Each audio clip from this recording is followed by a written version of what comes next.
Billy Blue, my knight in shining brindle. Welcome to Dr. Phil Reads to Write. I am an Australian poet, critic and essayist who now earns his living through reading and writing. Today, as we move from the theory of reading to the praxis of writing, I would like to look at some work by the mid-20th century confessional Anglo-American poet Sylvia Plath. Unfairly, Plath is now remembered as the poet of teenage angst, and such powerfully raw and autobiographical works, such as The Bell Jar, certainly help feed into this narrative. But today, I want to look at some of Plath's more mature poetry of place.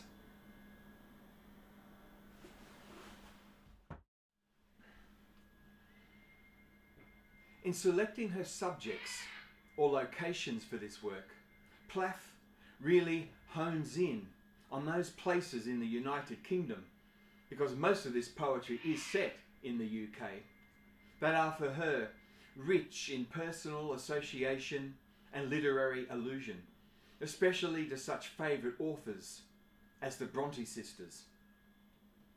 And in developing her own distinctive Poetics of Place, Plath makes much use of the pathetic fallacy, where geographical location becomes an extension of her own fractured interior psychology.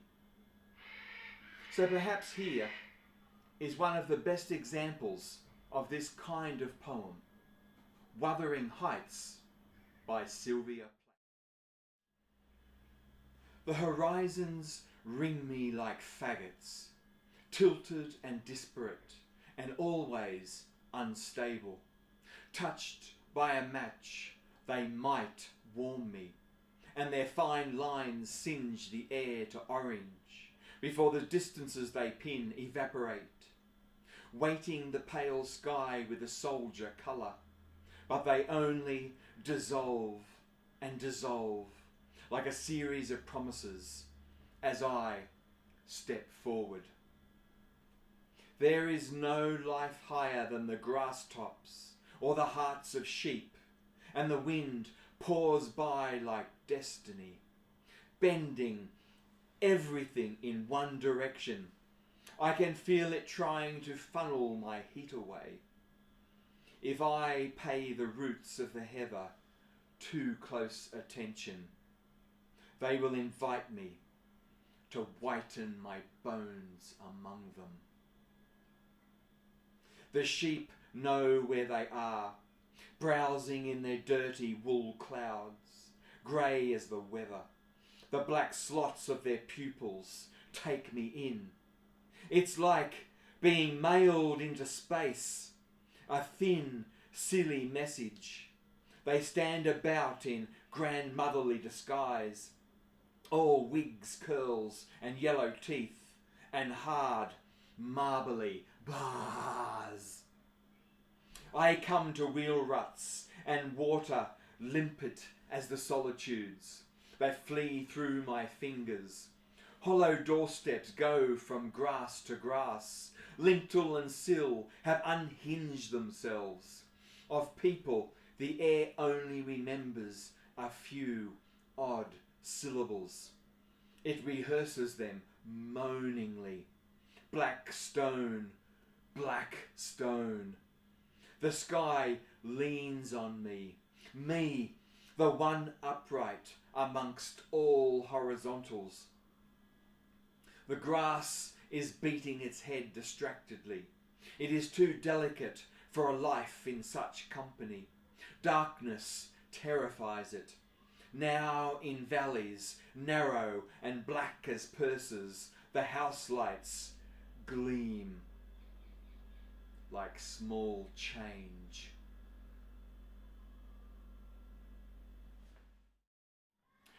I love the film In Her Shoes, about two close sisters battling each other, bereavement, and broken, if loving family.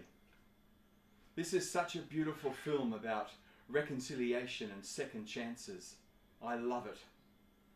And there's a scene in the middle of this film where an old literature professor in a hospice for the dying asks his favourite nurse to read for him a poem. It's his favourite poem, a poem by Elizabeth Bishop.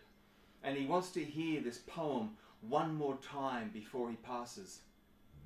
And this might seem a really easy, simple sort of request, but his favourite nurse, who of course is our younger of the two sisters, has dyslexia, and so has much anxiety about reading, especially reading out loud and in public. And the old professor, sensing the stress levels rising caused by his simple request, asks the sister, or his nurse, does she have dyslexia, or is there some reason why she can't read?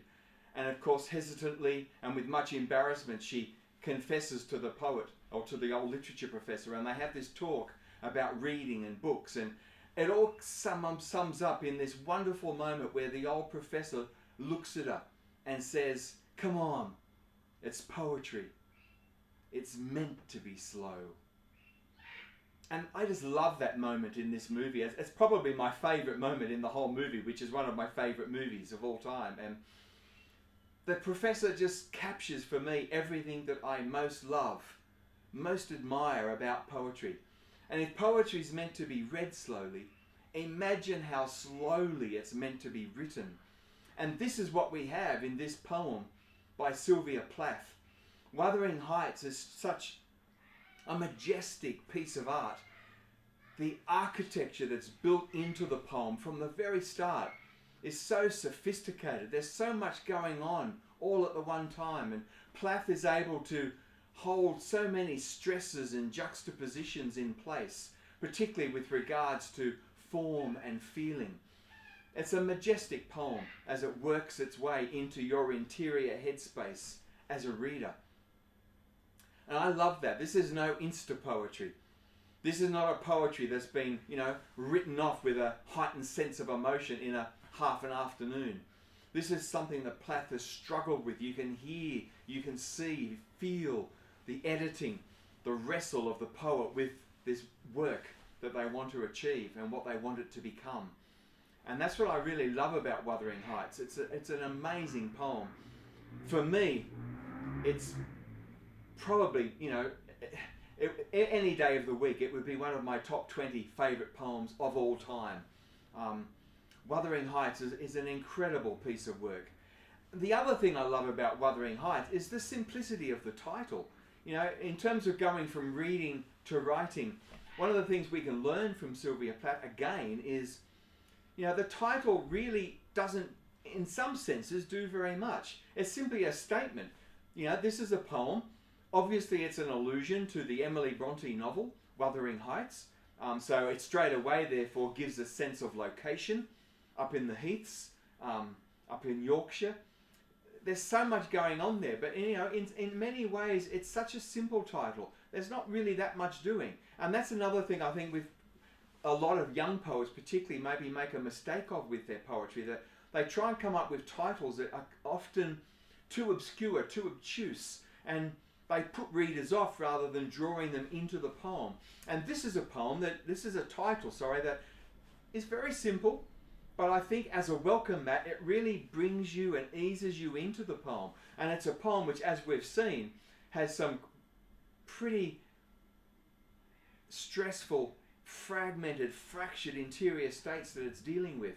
So it's really appropriate that the title again is another lovely juxtaposition as a welcoming mat, welcoming you into this very difficult, fraught poem.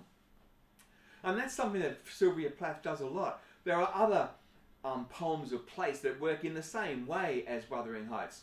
Poems like Hardcastle, Crags and The Great Carbuncle, which is a poem I love. And these are titles again that work in the same sort of way. Hardcastle, Crags. Again, it's simply the name of the place that she's trying to evoke in the poem. But she chooses that place name because of its alliterations, because of that word hard, there are so many resonances there. And again, you know, it's a very simple title. It's a good coat hanger to hang a really complicated, very sophisticated poem on.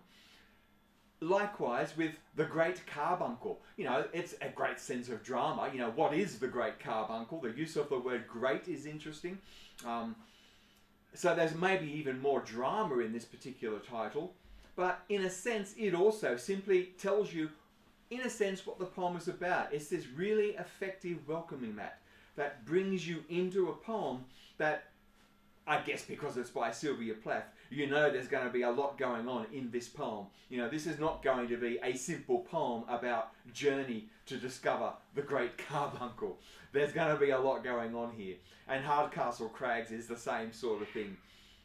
So these are just wonderful poems, and for me, I just feel so lucky to have read such works of art, to have access to such things. And, you know, as a reader going into writing, I can learn so much from Sylvia Plath. There's so much going on here about titles, about how to choose an effective title, a welcome mat to your poem.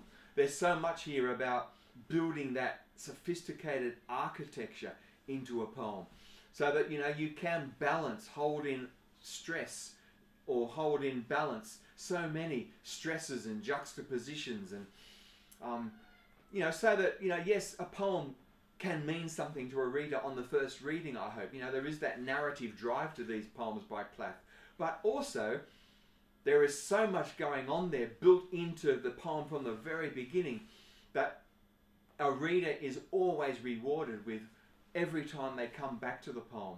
And for me, that's what I love about poetry. That's what the best poetry, for me, always has. It's the gift that keeps on giving.